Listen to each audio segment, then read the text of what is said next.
Why do you think there are a lot of hormones in food now?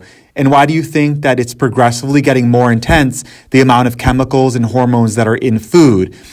Do you think that a lot of these soy products and a lot of the chemicals in food and a lot of the fake additives that are harming humans, do you think that the powers that be that inject these things into food and that make billions and trillions of dollars off feeding you terrible, horrific, scary, harmful foods that are hurting you, do you think that there's a reason behind why when they want to give these foods to males that have these hormones in it, that have more soy, that increase the estrogen in male bodies, ask yourself, why do you think they're doing this?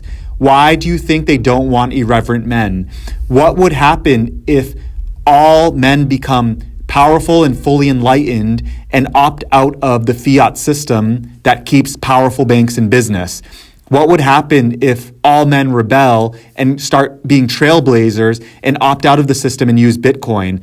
What would happen if men want to increase their testosterone?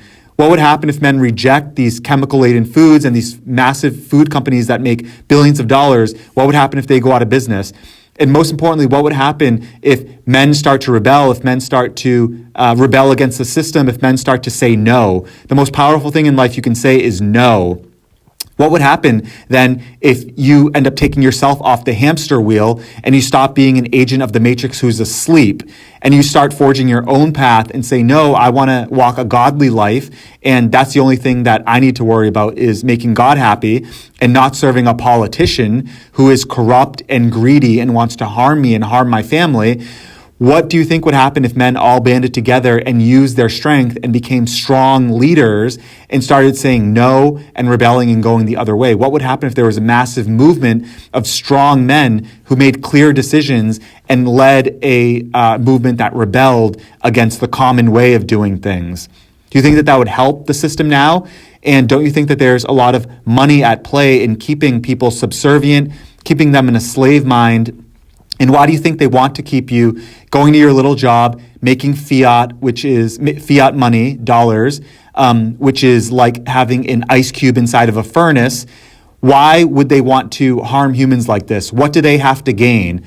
I'm here to open your eyes and have you ask these questions, so I'd love to know what your thoughts are on this subject. I'm not here to force you any particular way. I literally am posing the question and having your mind think of what answers work for you and your family so that you are unplugged and that you can make a decision that is fully independent, that you arrived at, that no one pressured you in.